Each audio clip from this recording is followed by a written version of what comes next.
प्रभु ये क्या कह रहे हैं आप? भला आप में कोई अवगुण कैसे हो सकता है? तुम एक भक्त की दृष्टि से देख रहे हो गरुड़। एक स्त्री की दृष्टि वो भी देख सकती है जो कोई नहीं देख सकता।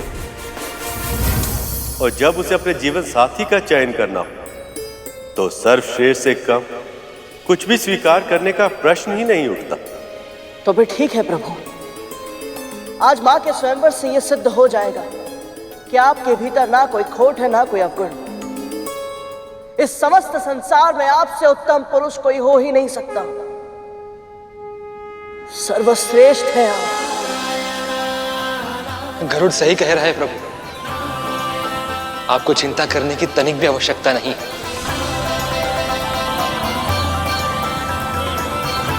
अब बहुत हुआ मां, अब यह प्रतीक्षा समाप्त कीजिए। क्षमा कीजिए, मैं आप में से किसी के साथ विवाह नहीं कर सकती।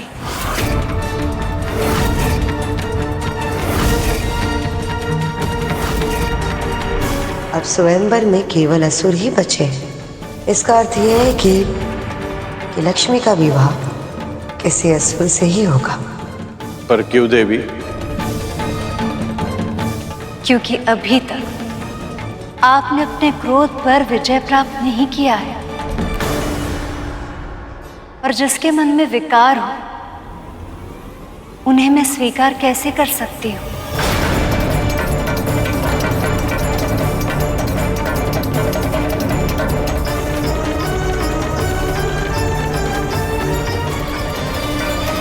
देवताओं और सप्तऋषियों तक में अवगुण खोज लिए हैं इन्होंने। यदि हमारी ओर देखेंगे तो अवगुणों की सूची इतनी लंबी बना देंगे जैसे वासुकी की पूंछ। अभी अभी इन देवताओं से संधि हुई है हमारी। इनके सामने हमारी प्रतिष्ठा और सम्मान मिट्टी में मिल जाएगा। ऐसा नहीं होगा। पर क्यों मां? क्योंकि विष्णु प्रिया की दृष्टि में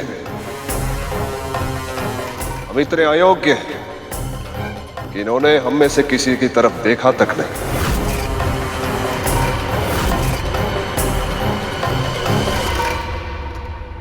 इन असुरों की उपेक्षा करके मां ने बहुत अच्छा किया। इन दुष्टों के ऊपर मां की कृपा दृष्टि भूल से भी नहीं पड़नी चाहिए। मुझे नहीं पता था तुम्हें असुरों से इतनी चिढ़ है। मुझे हर उस प्राणी से चिढ़ है भैया जो मां और धर्म का सम्मान नहीं करते। मुझे भी गर्व है।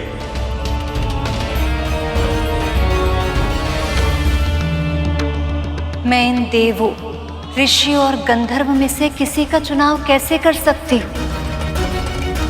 इनमें से कुछ महान तपस्वी हैं, पर इनका क्रोध पर कोई नियंत्रण नहीं। कुछ महान ज्ञानी हैं, पर अब तक पूरी तरह से अनासक्त है। कुछ बहुत बड़े त्यागी हैं, पर केवल त्याग ही तो जीवन से मुक्ति का साधन नहीं हो सकता ना पिताजी। और कुछ अद्वितीय वीर भी हैं, पर वो भी काल के प्रभाव से अछूते नहीं हैं।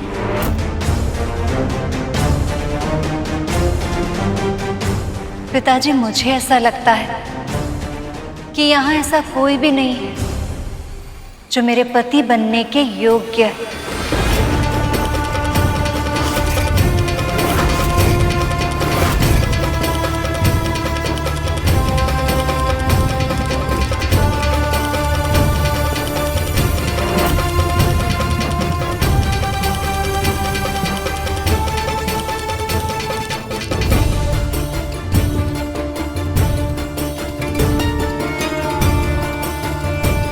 प्रभु, माता ये कैसे कह सकती हैं? अब तो अति हो गई है। प्रभु आप कहिए ना कि आप सुयोग हैं। आपसे अधिक योग्य संसार में कोई हो ही नहीं सकता। प्रभु, नहीं तो मैं जाकर मां से कहता हूं। नहीं गरुड़, लक्ष्मी के मन में योग्य और आदर्श पति की छवि क्या है और मैं उस पर खरा उतरता भी हूं या नहीं, ये जाने बिना मैं इनसे कुछ नहीं कह सकता। जब तक लक्ष्मी स्वयं वो सभी गुण मुझ में नहीं देख लेती जो उन्हें अपने पति की छवि में दिखते हैं, तब तक ये मिलन संभव नहीं। इन्हें पति रूप में मुझे पाने की इच्छा प्रकट करनी होगी, तभी मैं अपना प्रेम व्यक्त कर पाऊंगा। इसलिए जब तक ऐसा नहीं होता, तब तक मुझे प्रतीक्षा की पीड़ा सहनी होगी।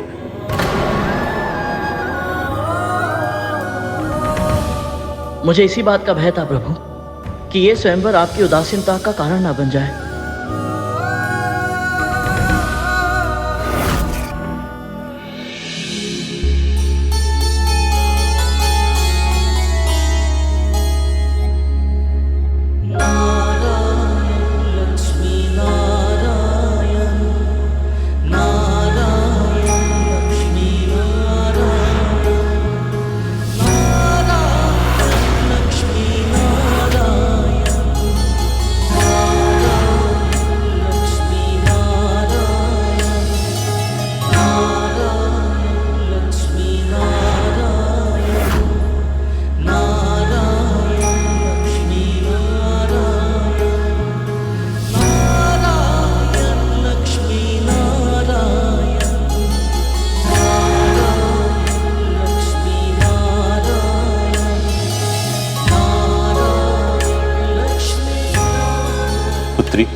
इतना तो जान चुका हूं मैं कि आपके मन में योग्य पुरुष की छवि स्पष्ट रूप से अंकित है। आप मुझे भी बताइए ताकि मैं आपके लिए योग्य पुरुष तलाश सकूं।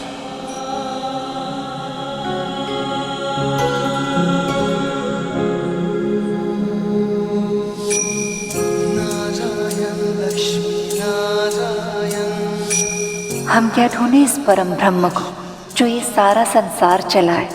ये विरह भी हरि की लीला थी, अन्यथा कैसे बिछड़े वो जो एक श्वास में लक्ष्मी नारायण कहलाए।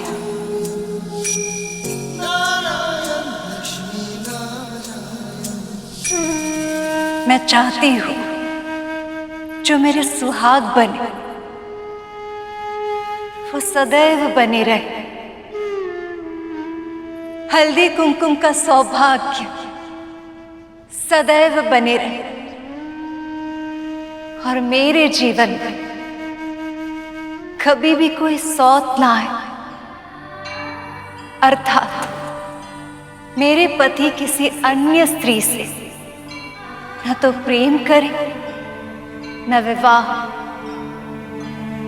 जो मेरे वर हो उनका वैभव सदैव रहे, जो अजन्मे हो, जो अमर हो, जो दीन दुखियों के साधु संतों के रक्षक हो, जिनके कारण धर्म की स्थापना हो, जिनके हृदय में प्राणी मात्र के लिए दया की भावना हो।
मेरी दृष्टि में संपूर्ण सृष्टि में ऐसे केवल एक ही पुरुष है नारायण।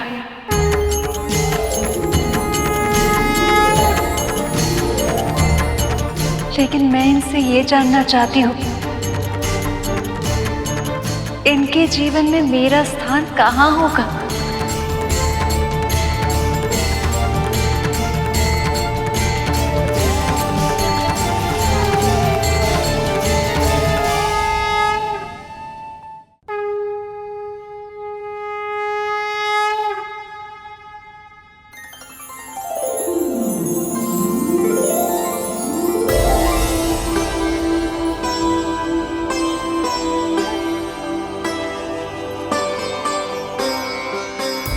विमाता, विमाता, हमसे बहुत बड़ी भूल हो गई विमाता, हमें क्षमा कर दीजिए। ये क्या कर रहे हो तुम दोनों? उठो, उठो। क्षमा क्यों मांग रहे हो? सत्य ये है कि भगवान दत्तात्रेय ने आपसे पहले हमें दर्शन दिया था। हाँ विमाता, वो तो सिर्फ आपकी परीक्षा ले रहे थे। इसलिए जब भी आपको आवश्यकता थी हम सहायता करने का प्रयास करते थे। तभी हमें पता चला कि आप तो हमेशा से ही सही थी। हमारी माँ ने आपके साथ कितना दुर्व्यवहार किया था, और हमने भी अतीत में आपको कितना तंग किया था ना। हमें क्षमा कर दीजिए विमाता, हमें हमारी भूल का आभास है।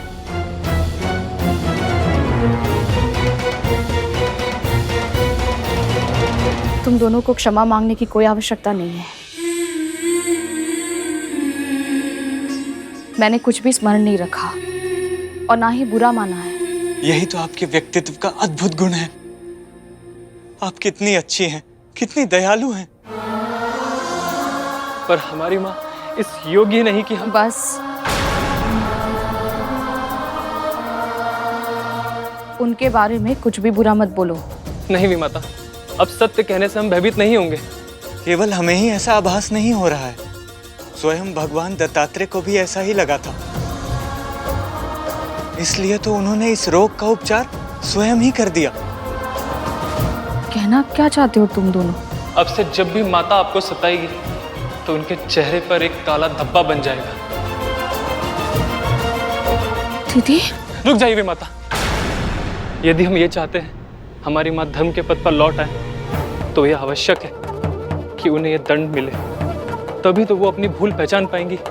इसलिए हम आपसे विनती करते हैं कि इस बारे में हमारी माँ को कुछ भी ना पता चले, और आपकी मुक्ति के बारे में तो बिल्कुल भी नहीं। हाँ वे माता, हम जानते हैं, और सत्य कहें तो हम दोनों भी यही चाहते हैं कि आपको इस यातना से शीघ्र ही मुक्ति मिल जाए। लेकिन ये तभी हो पाएगा जब आप इस बारे में किसी को नहीं बताएंगी।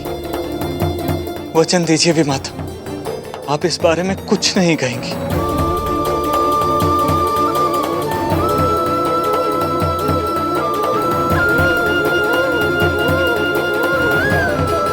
भगवान दत्तात्रेय ने सही कहा था, मेरे सुख के दिन आरंभ हो गए हैं। बस किसी तरह मैं इस प्रसन्नता को शीघ्र ही अपने पुत्र के साथ बांट पाऊं। आपका केवल एक ही स्थान हो सकता है देव, मेरा हृदय, जो बहुत लंबे समय से आपकी प्रतीक्षा कर रहा। यदि आप मुझे स्वीकार कर लें तो मैं आपके योग्य बनने का प्रयास अवश्य करूंगा। मुझ में कई गुण हैं देव, किंतु जिस सर्वश्रेष्ठ पुरुष की खोज आपको है वो मैं नहीं।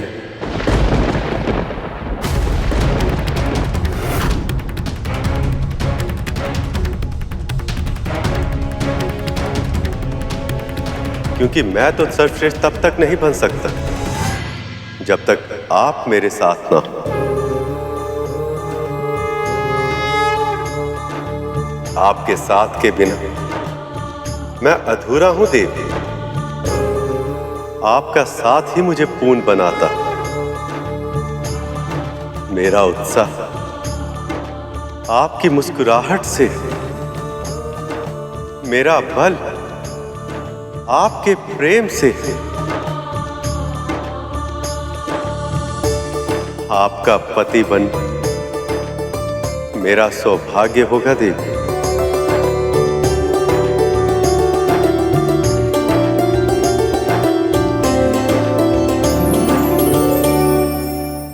जय कमलासिनी सद्दिदायिनी ज्ञान विकासिनी गान माए अनुदित मर्चित कुमकुम धूसर भूषित वासित वाघनुते कनकधरा स्तुति वैभव वंदित शंकर देशिक मान्य पदे जय जय हे मधुसूदन कामिनी विजय लक्ष्मी परिपालय मां।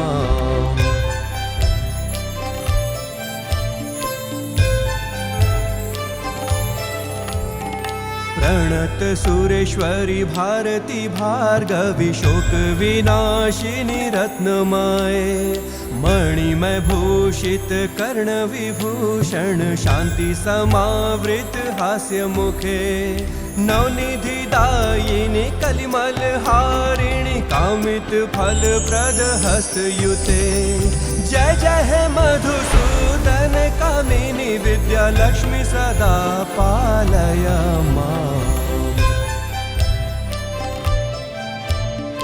वेद पुराण इतिहास सुपूजित वैदिक मार्ग प्रदर्शयुते जय जय हे मधुसूदन कामिनी धन लक्ष्मी रूपेणा पालय मां। श्लो अष्टलक्ष्मी नमस्तुभ्यं वरद काम रूपिणी विष्णु वक्षः स्थलारूढ़ भक्त मोक्ष प्रदायिनी श्लो शंख चक्र गदा हस्त विश्वरूपिणी ते जयः जगन्मात्रे च मोहिन्यै मंगलम शुभ मंगलम।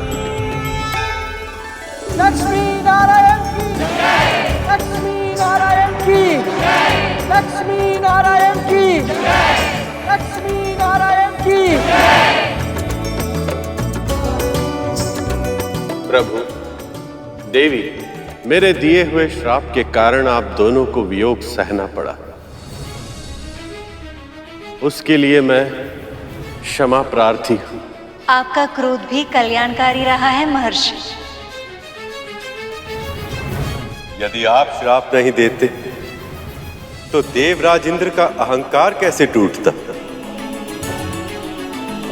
असुराज बलि को उनके अच्छे कर्मों के कारण स्वर्ग कैसे मिलता? वासुकी को महादेव कैसे मिलते?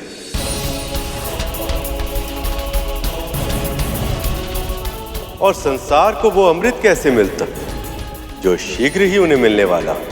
मिलने वाला है, मिलने वाला है, यही कह कहकर शर्म करवाए जा रहे हैं।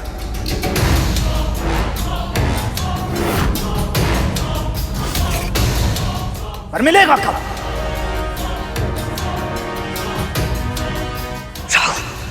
कितनी बार कहा तूने महर्षि दुर्वासा के सामने सोच समझ के बोला करो, कहीं ऐसा ना हो अमृत के स्थान पर तुम यहां से श्राप लेकर लौटो।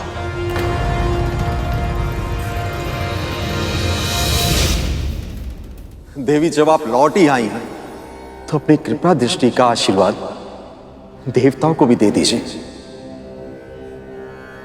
श्री के बिना इनके जीवन में ना ही कोई सुख है और ना ही कोई उल्लास।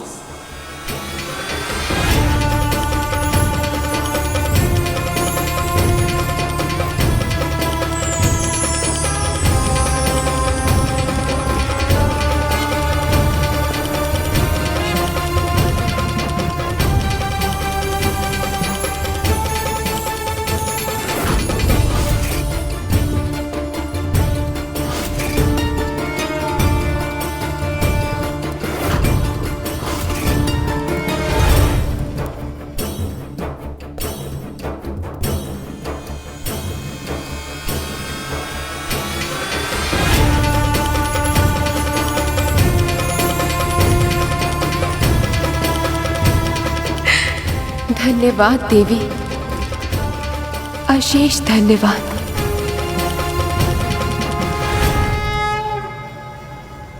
जितना भी प्रसन्न होना है हो लो इंद्र। अमृत मेरे हाथ लगने के बाद तुम्हारा और सभी देवताओं का अंत निश्चित है।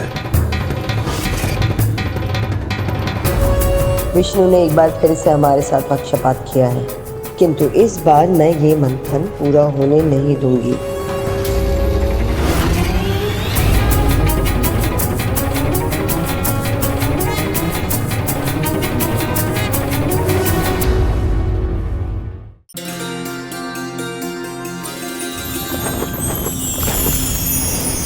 माँ, जब से आपने समाधि ली थी उस दिन से ये संसार श्रीहीन हो गया था। आपने देवताओं पर तो कल्याण कर दिया, कृपया आप इस संसार पर भी दृष्टिपात कीजिए, सबका कल्याण कीजिए माँ।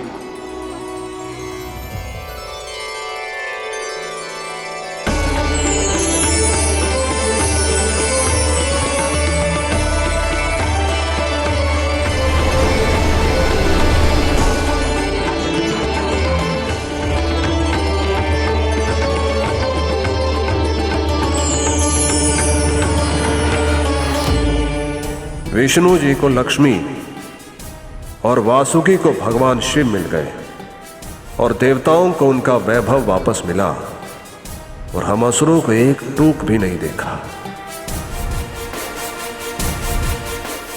माँ, इस संसार में कुछ व्यक्ति ऐसे भी हैं जिनके मुख पर अब भी उदासी छाई है। मैं जानती हूँ पुत्र, पर मेरी दृष्टि इतनी आसानी से किसी पर नहीं पड़ती। इस संसार में कई स्थान ऐसे हैं जो मुझे अप्रिय है। अब तुमने पूछा ही है तो सुनो। मैं वहां कभी नहीं जाती जहां गुरुजनों, माता पिता और किसी भी बड़े का अपमान हो रहा।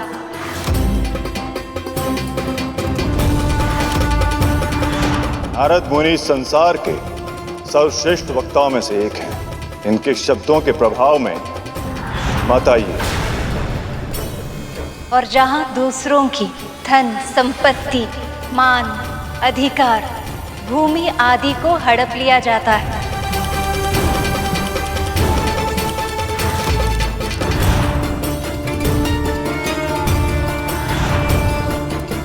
और यहां तक कि दूसरों को भूखा देखकर अपने घर में धन और अनाज भरते हैं, उनके घर आज तक न मैं गई हूं और न भविष्य में मैं कभी जाऊंगी। सर्वगुण संपन्न माँ लक्ष्मी की जय। सर्वगुण संपन्न माँ लक्ष्मी की जय। सर्वश्रेष्ठ परम पिता श्री हरि विष्णु की जय। सर्वश्रेष्ठ परम पिता श्री हरि विष्णु की जय। चलो, अब सब कुछ संपूर्ण हो गया, मंथन आरंभ करें? नहीं,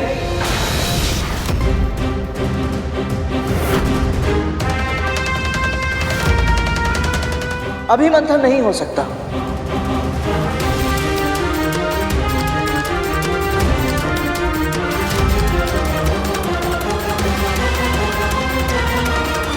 अभी केवल स्वयंवर हुआ है, पानी ग्रहण नहीं। और जब तक पूरे विधि विधान से पानी ग्रहण नहीं हो जाता, प्रभु विष्णु और माता लक्ष्मी का यह मिलन तो अधूरा है।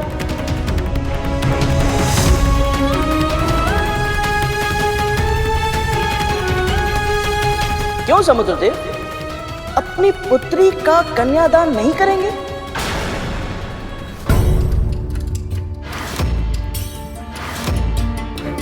मुनिवर, आप बताइए, आप इस समस्त संसार को इस परम कल्याणकारी विवाह का निमंत्रण नहीं देना चाहते? हाँ मुनिवर, यहां उपस्थित सभी माताओं से पूछना चाहता हूं, अपनी सखी का अभिषेक करने में आप सभी को इतना आनंद आया था, तो क्या मंगल स्नान के अलौकिक सुख का अनुभव नहीं करेंगे आप सब? जब से ही विष्णु से मिला है कुछ ज्यादा ही उड़ रहा है। बस एक बार अमृत मिल जाए तो ये इसके जीवन की आखिरी उड़ान होगी। बस बस गरुड़, तुमने तो सारा कार्यक्रम अभी से निश्चित कर दिया। कैसे नहीं करता प्रभु? इस विवाह का स्वप्न केवल आप दोनों ने ही नहीं देखा, आप दोनों की विरह की पीड़ा और मिलन की प्रतीक्षा का अनुभव आपके भक्तों ने भी किया है। प्रतिपल प्रतिदिन। और मेरी माँ ने तो प्रार्थना भी की थी। आज उनकी प्रार्थना स्वीकार हुई है तो उत्सव तो होना ही चाहिए। क्या कहते हैं आप सब? सही कहा ना मैंने? बिल्कुल सही कहा पुत्र। सत्य वचन। आप दोनों के विवाह से संपूर्ण जगत का कल्याण होगा। कृपया मुझे इस विवाह के आयोजन की अनुमति दें। मैं देवी लक्ष्मी को उनकी नगरी ले जाऊंगा और आपको बारात लेकर वहीं आना होगा प्रभु।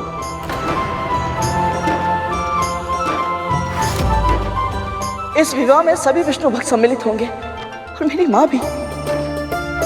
इससे बड़ी सुख की बात उनके लिए और कुछ हो ही नहीं सकती।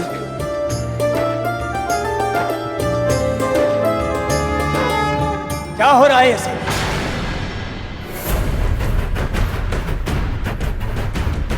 यदि ये विवाह हुआ तो हम असुर मंथन नहीं करेंगे।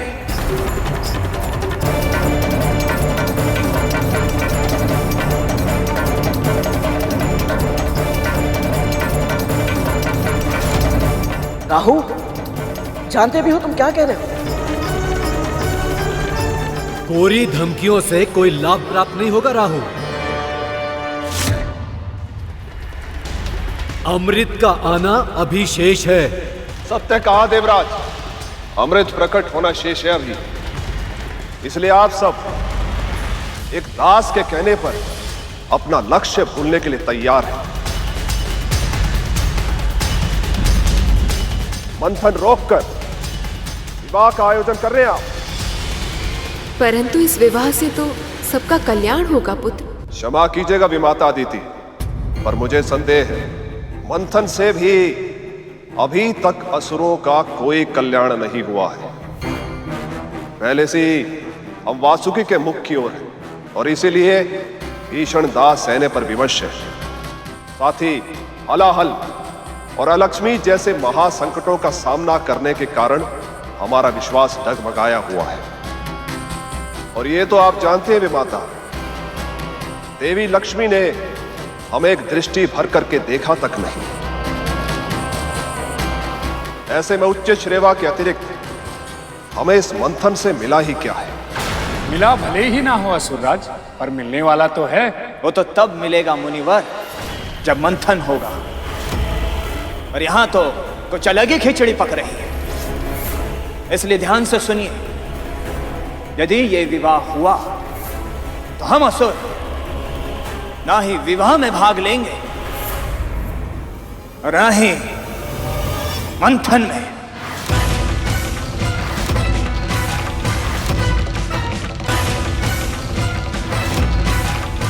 यदि असुरों ने समुद्र मंथन करने से मना कर दिया तो मेरे पुत्रों को कभी भी स्वर्ग और उनकी प्रतिष्ठा वापस नहीं मिल पाएगी। असुर चाहते हैं कि पहले मंथन फिर विवाह। बस यही कहना चाहता है राहु। नहीं महाराज, राजनीति के घुमावदार दांव पेच नहीं, स्पष्ट शब्दों की तीव्र धार वाली कटार दिखाने का समय है ये।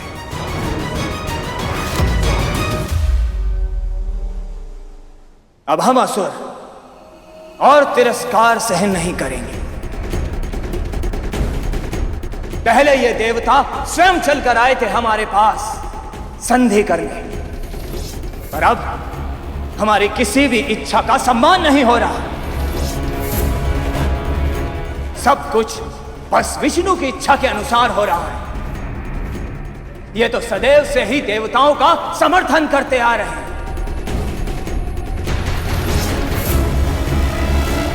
पर अब बहुत हुआ। अब या तो पहले अमृत निकलेगा या फिर हम असुर इस मंथन को यहीं समाप्त कर देंगे।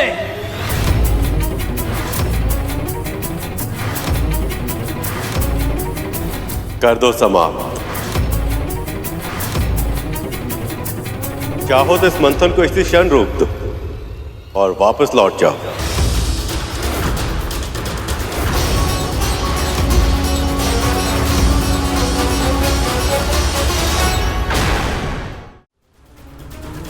परंतु प्रभु, असुर चले गए तो मंथन कैसे होगा? यदि असुरों को सच में ऐसा लगता है कि उन्हें अमृत की आवश्यकता नहीं, और वो भी तब जब देवताओं को उनकी श्री और शक्ति मिल चुकी, तो असुर ये मंथन छोड़ के अवश्य जा सकते हैं। इन देवताओं का आत्मविश्वास चरम पर है। कहीं ऐसा तो नहीं कि फिर से हमारे साथ कोई छल हो रहा हो। देवी लक्ष्मी के प्रकट होने के कारण अब ये देवता समर्थ बन चुके हैं। कहीं ऐसा ना हो कि हम असुर क्रोध में मंथन छोड़कर चले जाएं और ये देवता मंथन का अंतिम चरण अकेले पूरा करके सारा अमृत स्वयं ले लें।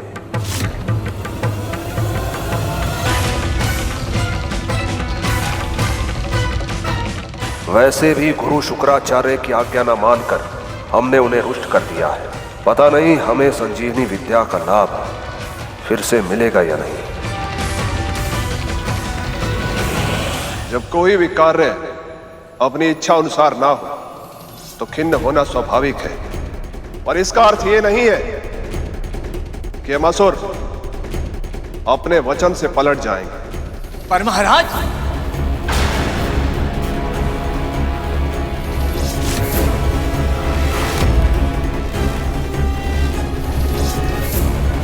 यदि आप सब चाहते हैं कि पहले विष्णु और देवी लक्ष्मी का विवाह,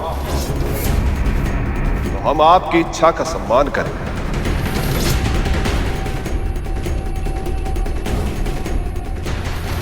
विवाह पूर्ण होने तक आपकी प्रतीक्षा करेंगे। तब तक हमें विश्राम करने का अवसर भी मिल जाएगा। वैसे भी वासुकी के मुख की ओर होने के कारण हमें विश्राम की आवश्यकता भी है। तो फिर निश्चित हुआ, पहले विवाह होगा और फिर मंथन आरंभ होगा। नारायण नारायण।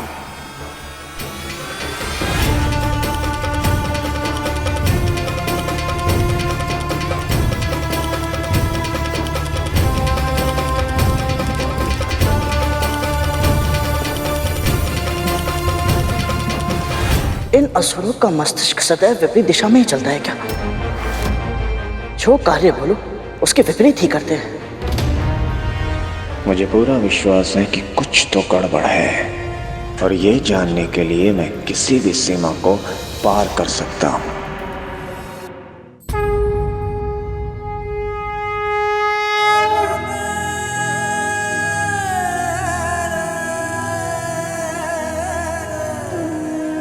प्रिय,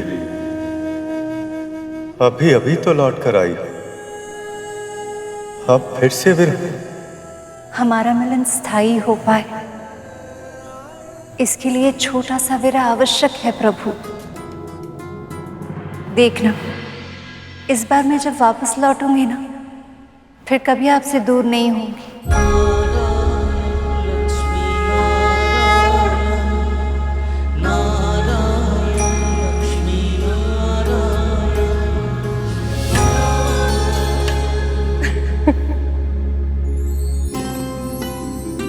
दावा नलसा विरह भयंकर, दोनों को तड़पाए।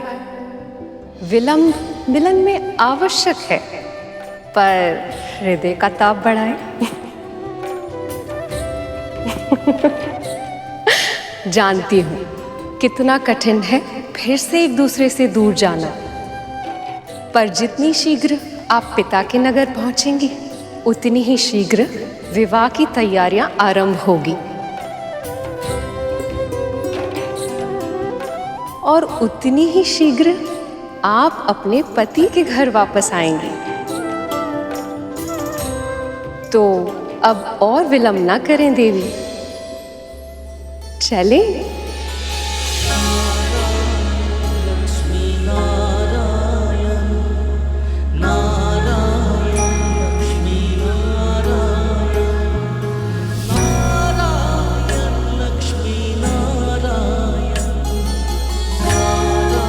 देवी।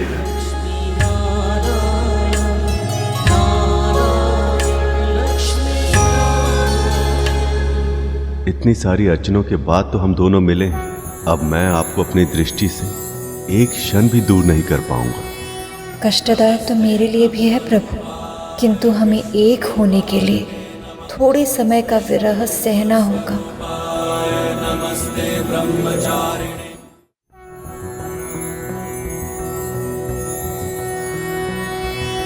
नमस्ते ब्रह्मरूपाय विष्णुरूपाय ते नमः। नमस्ते रुद्ररूपाय करिरूपाय ते नमः। विश्वरूप स्वरूपाय नमस्ते ब्रह्मचारिणे। नहीं प्रभु, ये क्या कर रहे हैं आप? ऐसे मत झुकिए। पर बिना झुके पहनाऊंगा कैसे? आप मुझे दे दीजिए, मैं स्वयं पहन लूंगी। ये तो संभव ही नहीं है देवी।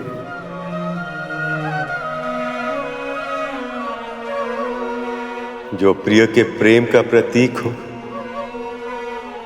उसे प्रेमी के हाथों से ही धारण किया जाता है। पर मैं आपको झुकने दूं? ये तो असंभव है प्रभु।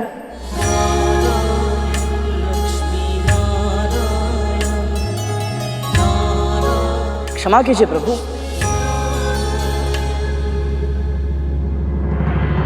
परंतु मेरे पास एक समाधान है।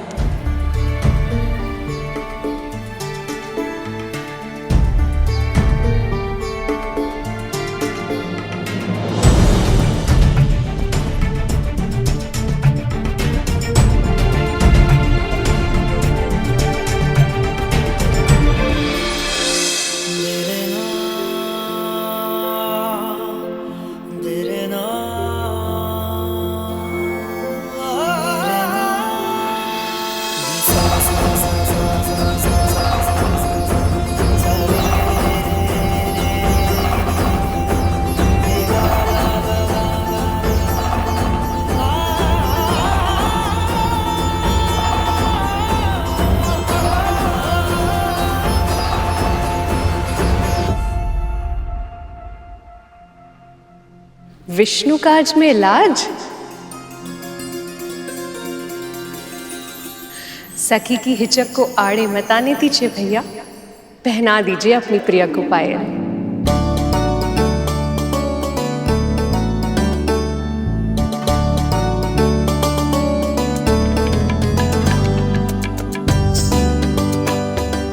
ऐसा अवसर कभी कभी ही आता है पुत्री, इसका लाभ उठाने से चूको मत। पहना दीजिए प्रभु, पहना ही दीजिए। पहना दीजिए प्रभु, पहना ही दीजिए।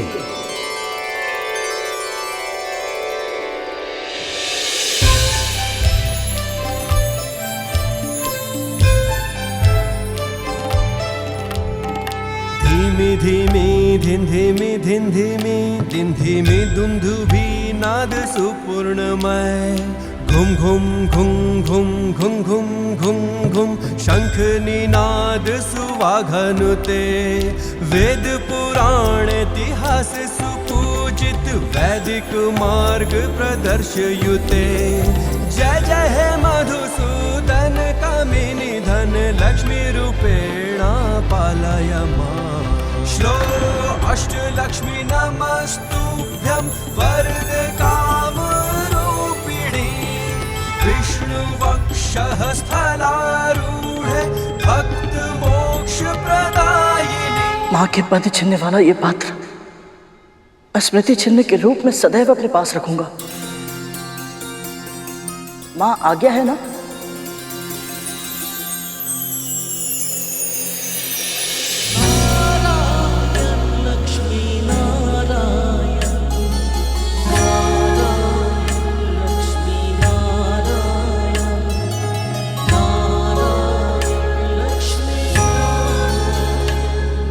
चलें सखी।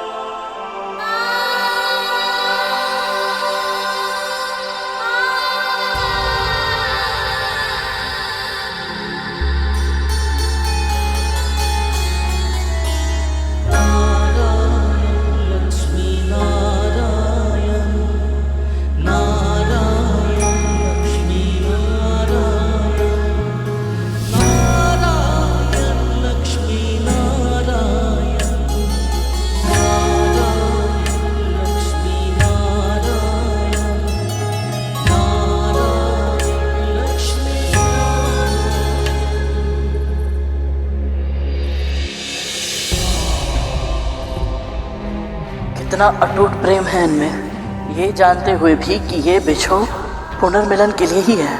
इन दोनों के मन में कितनी पीड़ा उमड़ रही है।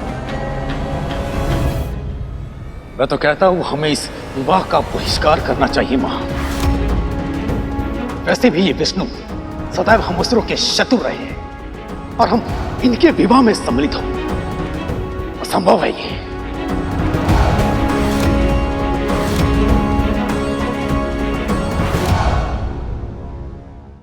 मंगलम भगवान विष्णु मंगलम धर्मध्वज मंगलम पुंडरीकाक्षाय मंगलाय तनोहरि।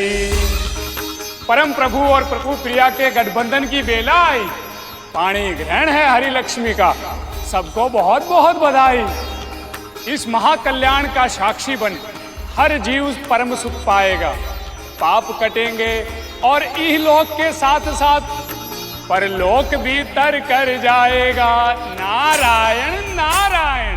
संसार के सभी विष्णु भक्तों को निमंत्रण दे आओ नारद, और सबसे पहले महादेव और उनके परिवार को। प्रभु मुझे आज्ञा दीजिए कैलाश की ओर प्रस्थान करने के लिए। नारायण नारायण। प्रभु मुझे भी आज्ञा दीजिए। तुम्हें किस लिए गरुड़? आपके बारात घर को तैयार करना है प्रभु। वो निमंत्रण मिलने के बाद सभी अतिथि आने आरंभ हो जाएंगे ना, तो उनके विश्राम और भोजन आदि की व्यवस्था करनी है, इसीलिए। उसकी चिंता करने की आवश्यकता नहीं है गरुड़। वैकुंठ तो वो स्थान है जहां सारा संसार समाहित है, इसलिए मैंने यहीं वैकुंठ में ही एक भव्य बारात गृह का निर्माण कर दिया है। तो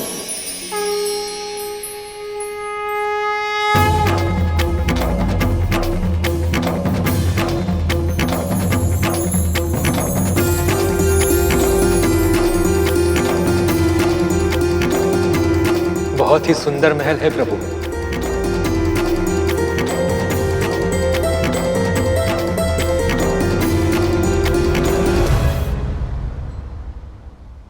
गरुड़, तुम किन विचारों में डूबे हुए हो?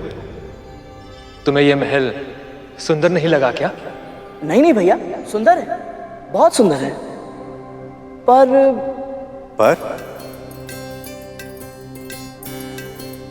प्रभु ये वर का घर नहीं लग रहा। वर का घर? हाँ भैया, वर का घर बनाने के लिए इसमें रंगोली बनानी होगी, कलश और आम के पत्ते रखने होंगे, और तब जाकर ये। इतना सब कौन करेगा? जब तक माँ नहीं आ जाती तब तक मैं। फिर जो कमी रह जाएगी वो माँ पूरी कर देंगी। तुम्हें आता है ये सब? हाँ, माँ और मैं दास है ना, इसीलिए।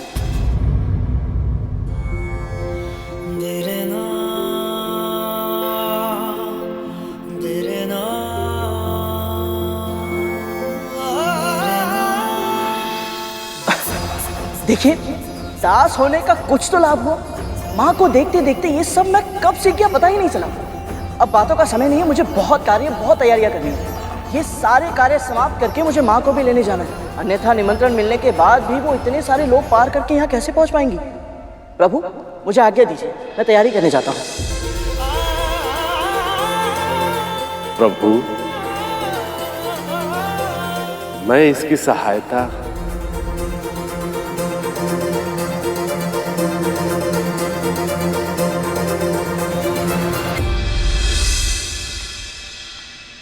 पहली बार देखा प्रभु। अपने दासत्व के बारे में बात करते समय भी गरुड़ के चेहरे पर दुख की छाया तक नहीं थी। उसने अपना दासत्व स्वीकार कर लिया है शेष।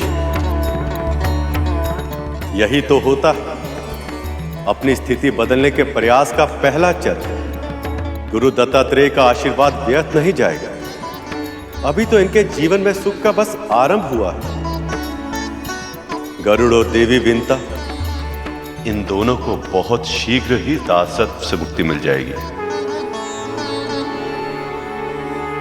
नारायण नारायण नारायण, प्रभु नारायण नारायण नारायण।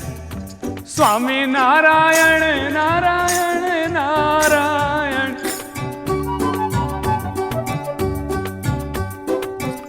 नारायण नारायण। प्रणाम गणपति। प्रणाम मुनिवर। आपके मामा प्रभु विष्णु के विवाह का मेरे मोदक लेकर कहाँ भाग रहे हैं मूषक जी? रुकिए, अभी बताता हूँ आपको। अरे सुनिए तो, रुकिए। इतने बड़े हो गए हैं, तनिक भी दायित्व बोध नहीं है इनको। रुकिए रुकिए मूषक जी। प्रभु विष्णु के विवाह निमंत्रण से अधिक महत्वपूर्ण इनके लिए लड्डू और मूषक हैं। ये उचित नहीं है। ये बात महादेव और माता पार्वती को बतानी होगी।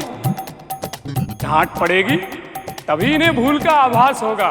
नारायण नारायण। कहाँ भागे जा रहे हैं? रुकिए।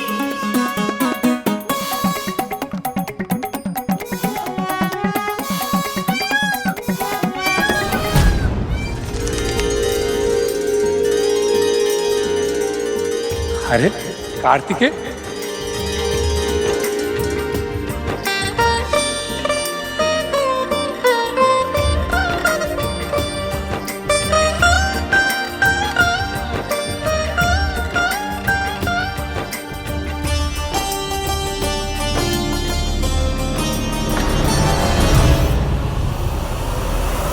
लाल चढ़ायो अच्छा गजमुख को, चोंडिल लाल विराज। गणेश यहाँ कैसे हैं? अभी तो बाहर मूषक के साथ खेल रहे थे। महिमा कहे न जाए, लागत हूँ पद को। जय देव जय देव। जय जय जी गणराज विद्या सखदाता, धन्य तुम्हारो दर्शन मेरा मन रमता। जय देव। प्रणाम मुनिवर। प्रणाम कार्तिकेय।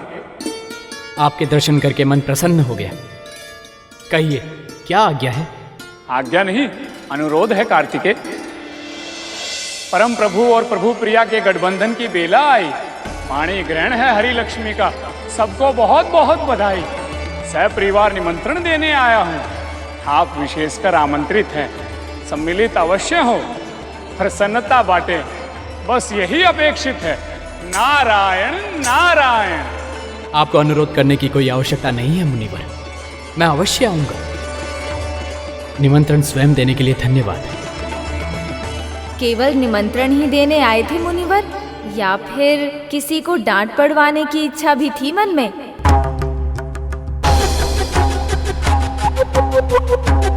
मेरे मन की बात इन्हें कैसे पता? ओम नमः शिवाय। क्षमा कीजिएगा, मैं माँ पार्वती से भेंट करता हूँ। नारायण नारायण।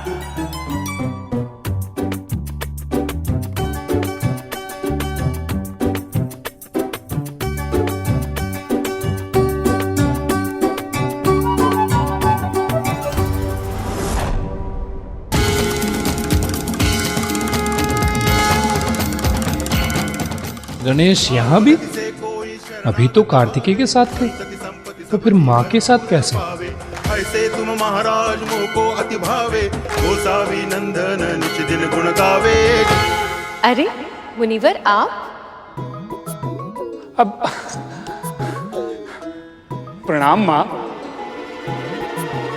परम प्रभु और प्रभु प्रिया के गठबंधन की बेला आई। वाणी ग्रहण है हरि लक्ष्मी का, सबको बहुत बहुत बधाई। सपरिवार निमंत्रण देने आया हूँ, आप विशेषकर आमंत्रित हैं। नारायण नारायण।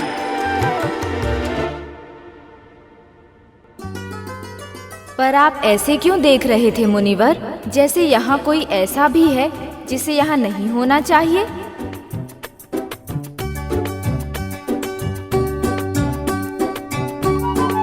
क्या हुआ मुनिवर?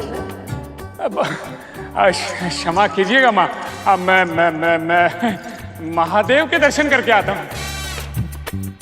नारायण नारायण।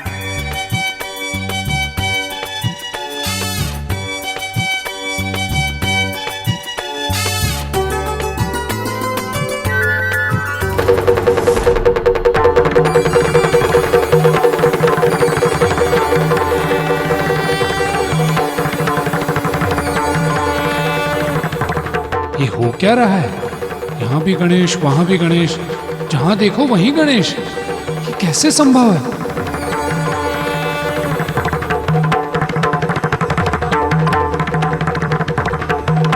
देवर्षि, आप चकित क्यों हैं?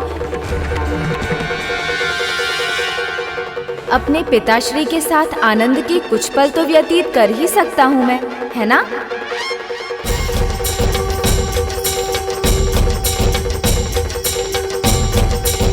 ये क्या हो रहा है मेरे साथ? आप निमंत्रण देने आए हैं नारद मुनि? जी प्रभु, सपरिवार निमंत्रण देने आया हूँ। आप विशेषकर आमंत्रित हैं। सम्मिलित अवश्य हो, प्रसन्नता बांटे, बस यही अपेक्षित है। नारायण नारायण।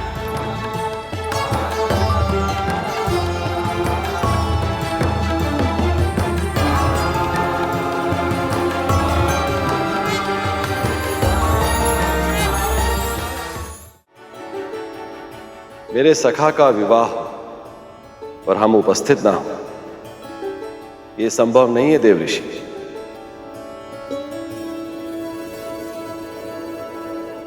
हम सब विवाह में अवश्य आएंगे। ये कैसे संभव है कि गणपति, कार्तिकेय, माता लक्ष्मी और महादेव सबके पास विराजमान है?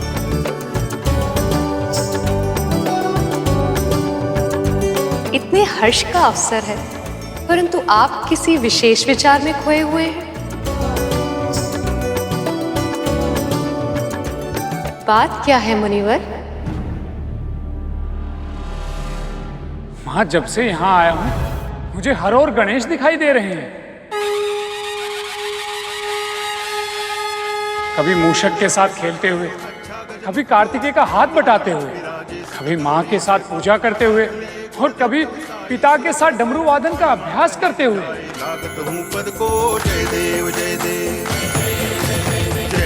मैं यही सोच रहा हूँ कि सभी स्थानों पर गणेश कैसे उपस्थित हैं,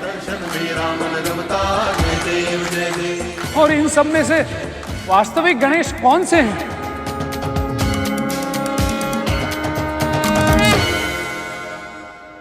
कण कण में है गणेश, पर ब्रह्म है ये, सर्वव्यापी है, सर्वशक्तिमान है।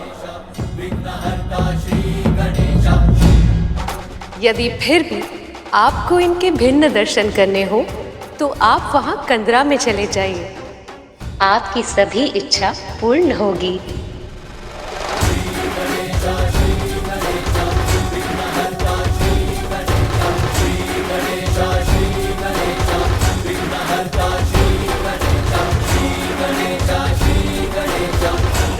नारायण नारायण।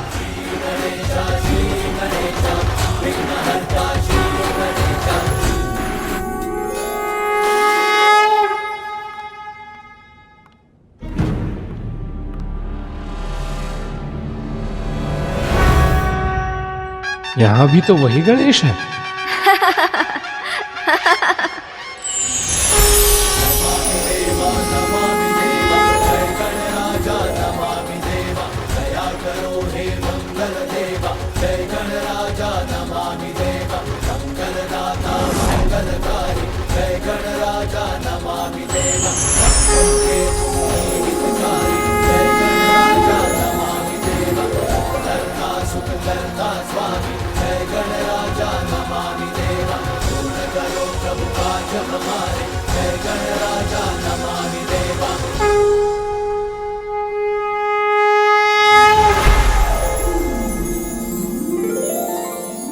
प्रभु, मैं मूर्ख आपको डांट पड़वाना चाहता था। अज्ञानता के वश होकर माया में फंस गया था। प्रभु, आप तो महागणपति, आप पर ब्रह्म हैं, आपसे ही ये समस्त संसार है। आप इस संसार के कण कण में हैं। मुझसे भूल हो गई थी प्रभु, मुझे क्षमा कर दीजिए, क्षमा कर दीजिए प्रभु। देवर्षि नारद, ये क्या कर रहे हैं आप? आप तो मामाश्री के विवाह का निमंत्रण देने आए हैं। हमारे अतिथि हुए आप, और अतिथि का सत्कार ना हो ऐसा कैसे संभव है? लीजिए, ये लड्डू ग्रहण कीजिए।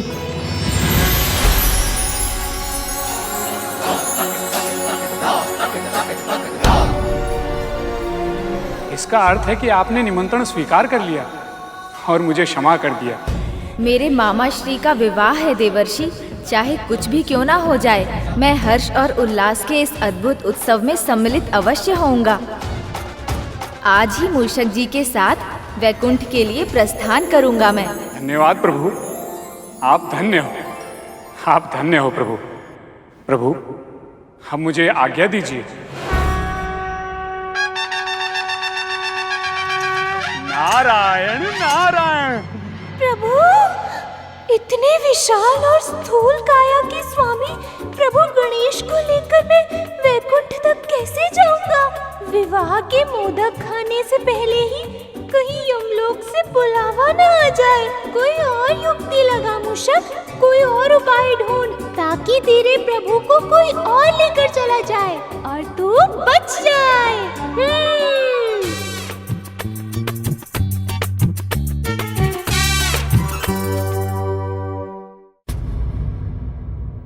मैं तो कहता हूं हमें इस विवाह का बहिष्कार करना चाहिए मां। वैसे भी ये विष्णु सदैव हम असुरों के शत्रु रहे हैं और हम इनके विवाह में सम्मिलित हो असंभव है ये। और वैसे भी सात्विक भोजन होगा वहाँ। मदिरा के स्थान पर फूल पत्तियों का रस होगा। ऐसे फीके और सात्विक भोजन खाने का क्या लाभ है? जाने या न जाने का प्रश्न तो तब उठेगा जब हमें निमंत्रण मिलेगा।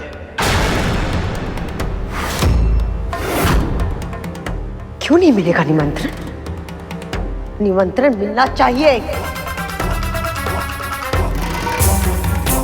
अभी अभी संधि हुई है हमारी, इतनी जल्द ऐसा नहीं करेंगे वो। पर देवताओं को निमंत्रण मिले तो बहुत समय बीत गया।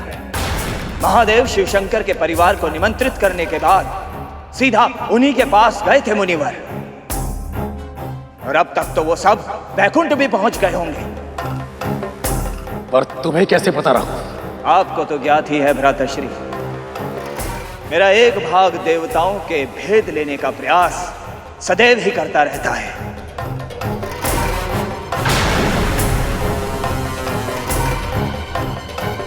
कहाँ रह गया ये नौरत? अब तक तो आ जाना चाहिए था। नारायण नारायण नारायण नारायण नारायण नारायण। लो मां, आ गया नारायण का भक्त। नारायण नारायण नारायण नारायण नारायण नारायण।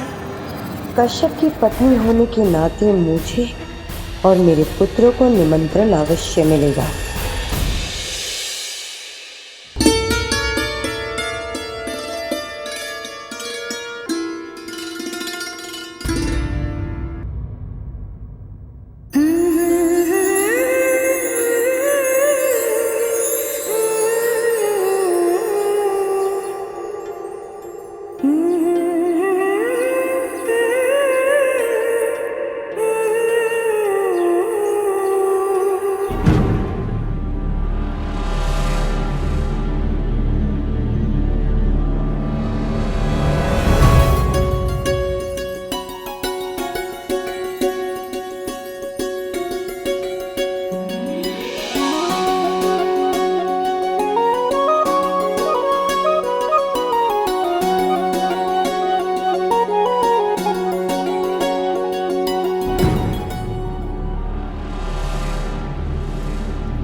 उन्हें निमंत्रण तो मिल गया होगा ना अब तक, परंतु यदि निमंत्रण मिल भी गया तो माँ अकेले इतने लोग पार करके यहाँ वैकुंठ तक कैसे पहुँचेंगी?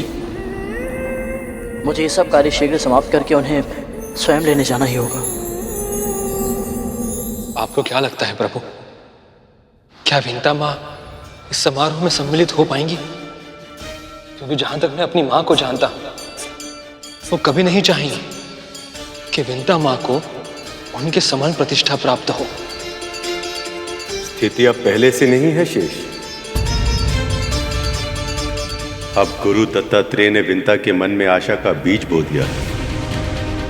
वो छोटा सा बीज साहस के बड़े पौधे को जन्म दे सकता है। मैं आशा करता हूं ऐसा ही हो प्रभु, नहीं तो गरुड़ का हृदय टूट जाएगा।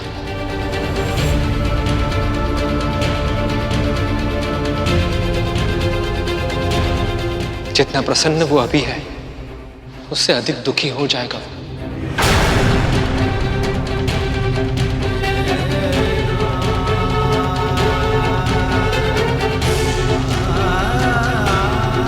बस अब कहीं कद्रू की कुटिलता के समक्ष वो पौधे खिलने से पहले ही मुरझा ना जाए।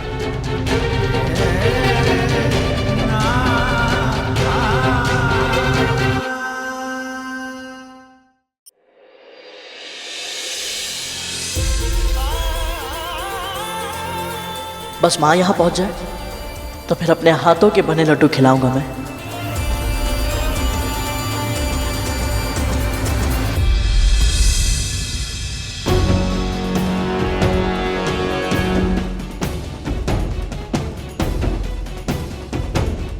स्वादिष्ट स्वादिष्ट बने हैं ये लड्डू।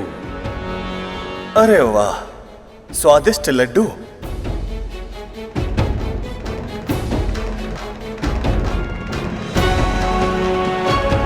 विवाह का असली आनंद तो भोजन में है वरुण। सही कहा।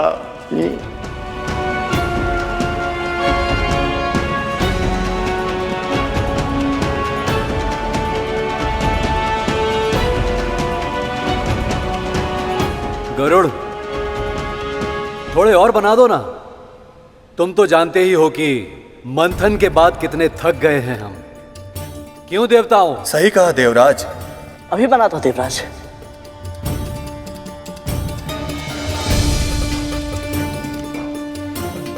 चल गरुड़, शीघ्र हाथ चला। देवता आ गए हैं तो पीछे पीछे असुर भी पहुंचते ही होंगे, और एक बार असुर यहाँ आ गए तो माँ के पास जाने के लिए समय निकालना और अधिक कठिन हो जाएगा। पर उन्हें लेने तो मुझे जाना ही होगा।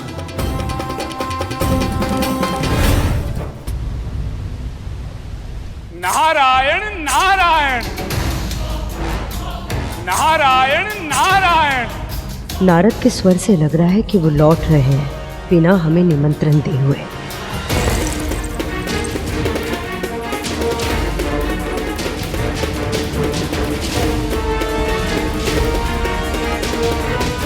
नारायण नारायण नारायण नारायण। इतने निकट आकर बिना निमंत्रण दिए लौट गए नारद। वैसे भी हमें कौन सा जाना था मां। उससे कोई अंतर नहीं पड़ता। निमंत्रण ना देना हमारा अपमान है, पर इनके लक्षणों और गोपनीय संकेतों को देखकर तो मुझे यही लगता है कि जैसे हमें आज निमंत्रण नहीं मिला है, वैसे ही हमें अमृत भी नहीं मिलेगा। लेकिन अब तो मुझे भी यही संदेह हो रहा है। आज पूजा करते समय बार बार मुझे गुरुदेव का ध्यान हो रहा था। उन्होंने कितनी बार चेतावनी दी थी हमें कि इस मंथन में भाग लेना हम असुरों के लिए हितकारी नहीं होगा। इच्छा तो मेरी भी नहीं थी भले, पर तुमने मेरा सुझाव नहीं माना। गुरुदेव की इच्छा के विरुद्ध उनकी आज्ञा के बिना यह निर्णय लिया, इसीलिए ये शंका हो रही है। मैं उनसे भेंट करने जाऊंगा और मैं विवाह में सम्मिलित होने जाऊंगी।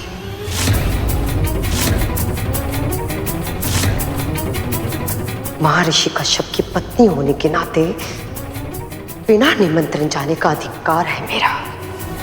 और वैसे भी हम में से किसी एक को तो वहां पर होना चाहिए जो उनकी गतिविधियों पर दृष्टि रख सके। मुझे पूरा विश्वास है कि अदिति दीदी नियमों का उल्लंघन नहीं करेगी, पर कद्रू कद्रू ऐसे किसी भी अफसर को अपने हाथों से जाने नहीं दे सकती जिसमें उसके पुत्रों का हित हो, फिर चाहे उसे नैतिक अनैतिक कोई भी मार्ग क्यों ना अपनाना पड़े।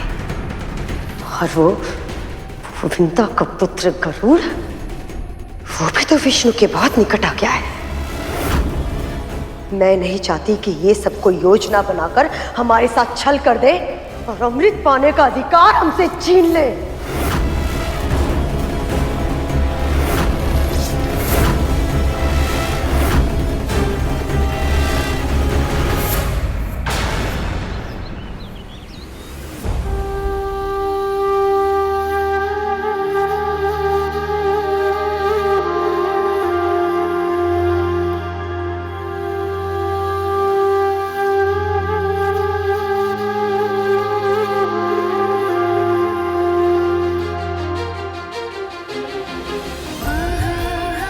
अरुण,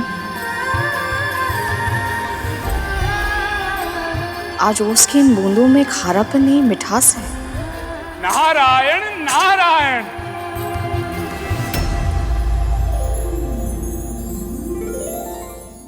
नारद मुनि इतनी प्रातःकाल यहाँ क्यों आए हैं? मुनिवर, आप? पुत्र इतने समय बाद अपनी माँ को सुखी देखता है तो उसकी आंखों में आंसू तो आते हैं, पर प्रसन्नता के।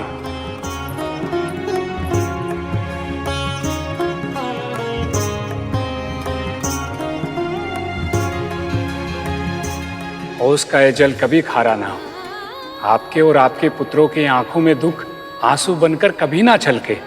नारायण नारायण।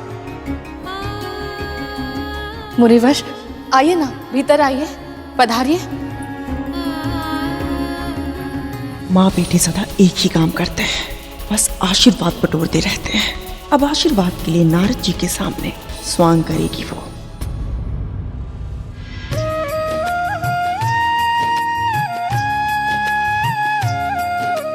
मुझे शीघ्रतापूर्वक तैयार होकर मामा श्री विष्णु के विवाह के लिए निकलना है। अंग वस्त्र हो गया, सर्वश्रेष्ठ वस्त्र पहनूंगा मैं मामा जी के विवाह में। प्रभु तो तैयार भी हो गए, पर मैं क्या करूं? इन्हें ले जाने के लिए मैं कैसे तैयार हूँ? प्रभु, आमंत्रण तो सपरिवार आने के लिए था ना? आप अकेले जाएंगे तो अच्छा नहीं लगेगा। आपको कार्तिकेय भैया के साथ जाना चाहिए ना? बात तो सही कह रहे हैं आप, और मयूर जी पर पहुंचूंगा भी शीघ्र।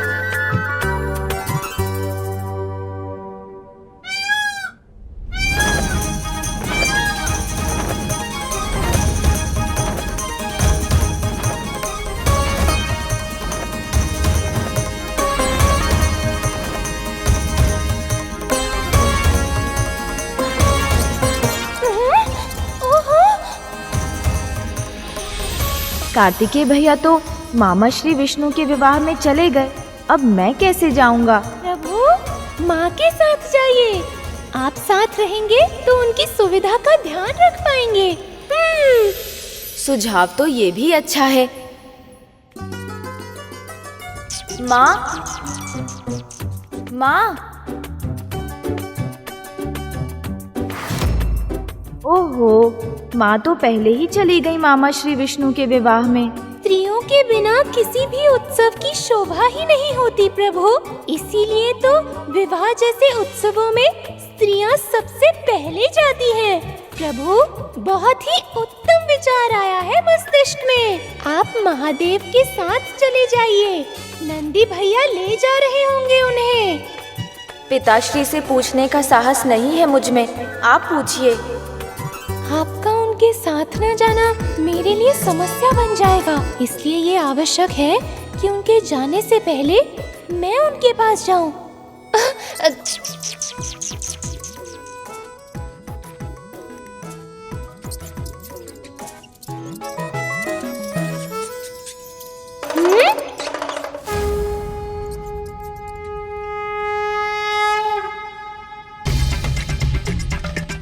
चलिए प्रभु।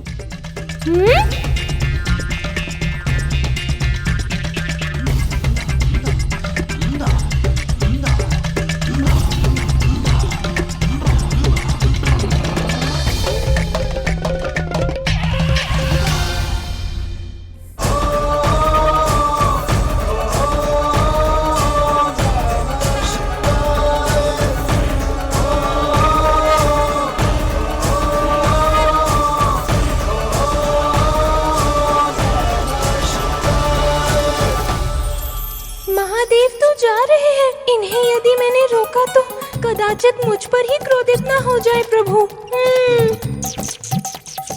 प्रभु, क्या हुआ मूषक जी? पूछा पिताश्री से? नहीं प्रभु, साहस ही नहीं हुआ।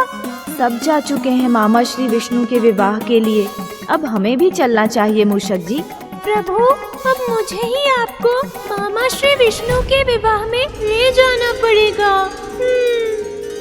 आप गरुड़ के बारे में जानने के लिए व्याकुल है ना? अपने सेवा भाव के बल से आपका पुत्र कुछ ऐसे असंभव कार्य करने में सफल रहा है कि वो प्रभु का बहुत ही प्रिय बन गया है।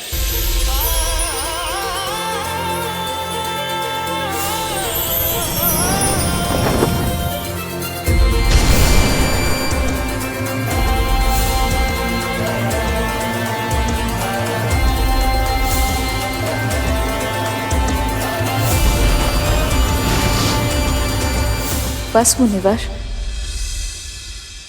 और मत सुनाइए मुझे।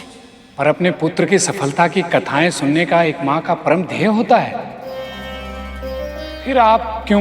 क्योंकि भय लगता है मुझे, इतनी प्रशंसा सुनकर कहीं मेरी दृष्टि ना लग जाए मेरे पुत्र को।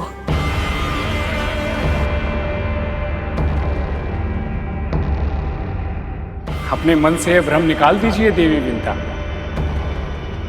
आपके कारण आपके दोनों पुत्रों का कोई अहित अब नहीं कर पाएगा।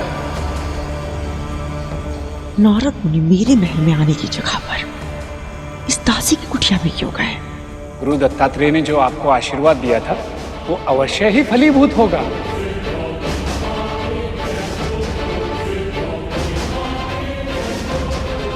समय आ गया है और मुझे पूरा विश्वास है आप शीघ्र ही अपनी दासता से मुक्त होंगी।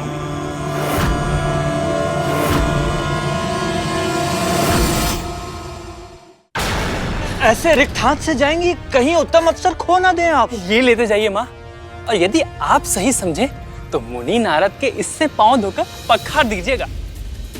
आप तो जानती ही हैं कि ऋषि मुनि ऐसी साधारण बातों से प्रसन्न हो जाते हैं।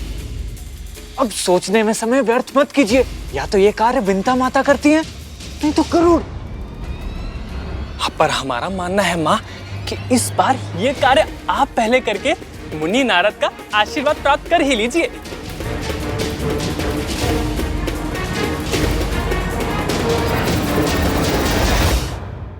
ये हुई ना बात। अब तुम दोनों बिल्कुल मेरी तरह सोच रहे हो।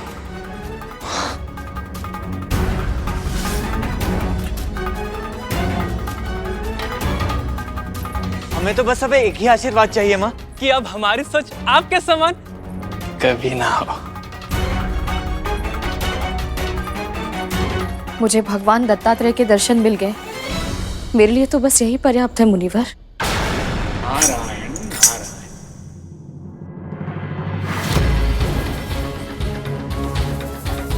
ये तो नारद मुनि से भी यही कह रही है कि इसके लिए दत्तात्रेय के दर्शन ही पर्याप्त है और इनसे असत्य तो कभी नहीं बोलेगी।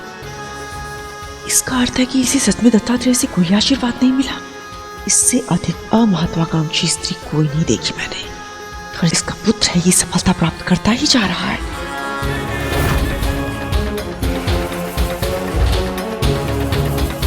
प्रणाम मुनिवर।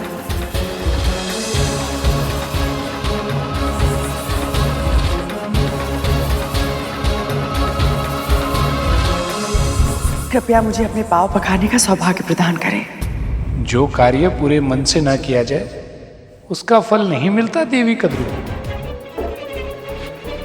यदि आपकी यही इच्छा है तो मैं कैसे अस्वीकार कर सकता हूं देवी।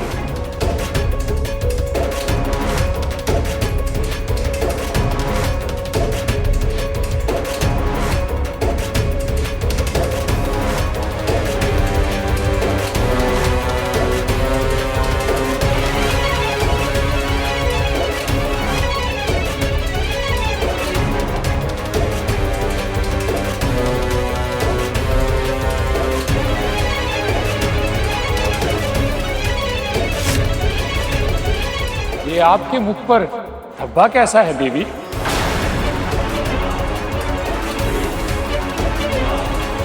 मुनिवर वो ये आपके भीतर का रोग है देवी, जो बाहर प्रकट हो रहा है। कृपया अपने मन की शुद्धता पर ध्यान दीजिए। नारायण नारायण। नारद मुनि ऐसा क्यों बोल रहे हैं? कहीं विंता ने इन्हें मेरे विरुद्ध तो नहीं कर दिया है?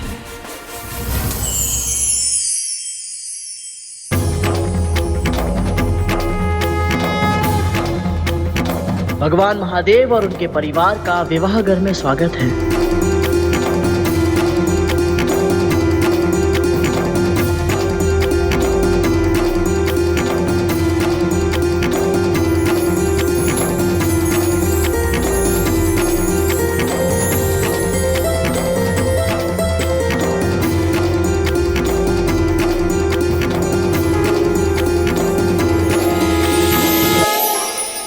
महादेव, देवी पार्वती, आप सबका बहुत बहुत स्वागत है। महादेव, आपके सखा को अपने सखा की बहुत आवश्यकता थी। जब तक मित्र और आत्मीय जन अपनी प्रसन्नता में सम्मिलित ना हो, प्रसन्नता चाहे कितनी भी अपार क्यों ना, कुछ कमी रह जाती है। इस शुभ समय की प्रतीक्षा समस्त जगत को ही नहीं, मुझे भी थी सखा।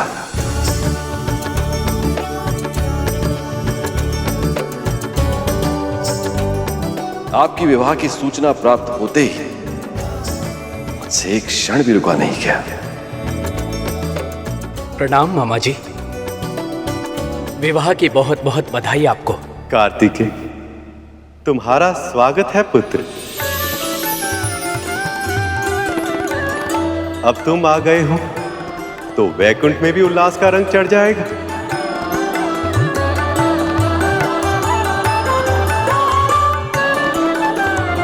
परंतु कार्तिकेय भैया, प्रभु गणपति दिखाई नहीं दे रहे। उत्साहित तो वो भी बहुत था गरुड़, आता ही होगा। परम प्रभु और प्रभु प्रिया के गठबंधन की बेला आई। पाणी ग्रहण है हरि लक्ष्मी का। सबको बहुत बहुत बधाई। हर विष्णु भक्त का स्वागत होगा। आप विशेषकर आमंत्रित हैं। सम्मिलित अवश्य हो, प्रसन्नता बांटे, बस यही अपेक्षित है। नारायण नारायण।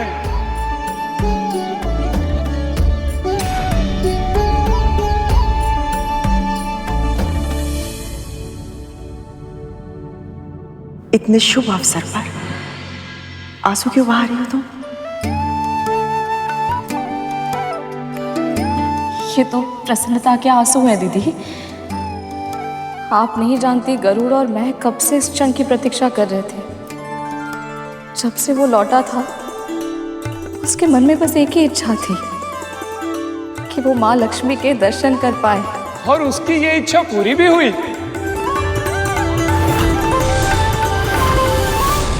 अपितु सत्य तो ये है कि प्रभु और मां को मिलाने में गरुड़ ने महत्वपूर्ण भूमिका निभाई है।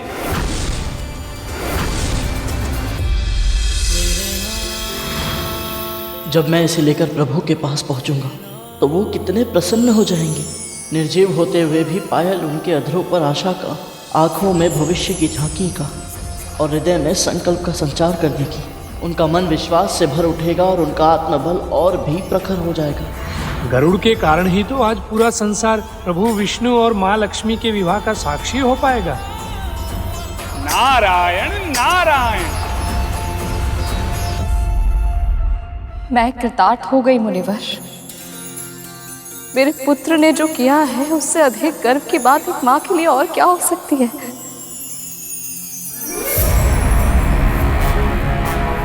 माँ लक्ष्मी के पाँव में पायल पहनाने में सहायता किया। माँ के पाँव में तो शुभता और सुख होता है। कितना भाग्यवान है ना गरुड़। मूर्खों, भाग्यवान नहीं भाग्यहीन है। हमने अपना सारा समय उस बुढ़े के ध्यान में व्यतीत कर दिया और उस बुढ़े ने हमें जाने से पहले आशीर्वाद भी नहीं दिया। वही समय हमें मंथन में देना चाहिए था। मूर्ख कहेंगे।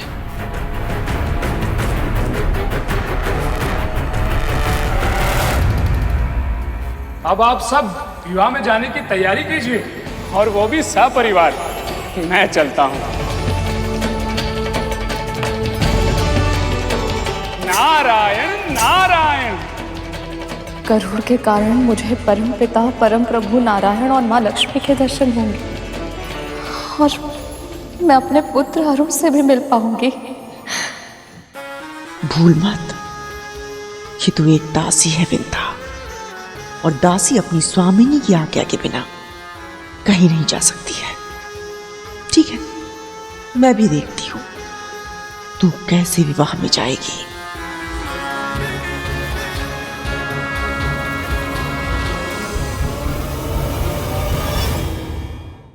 पक्षीराज गरुड़ के साहस भरे कारनामे देखने के लिए चैनल को सब्सक्राइब करें और साथ ही बेल आइकॉन दबाना न भूलें।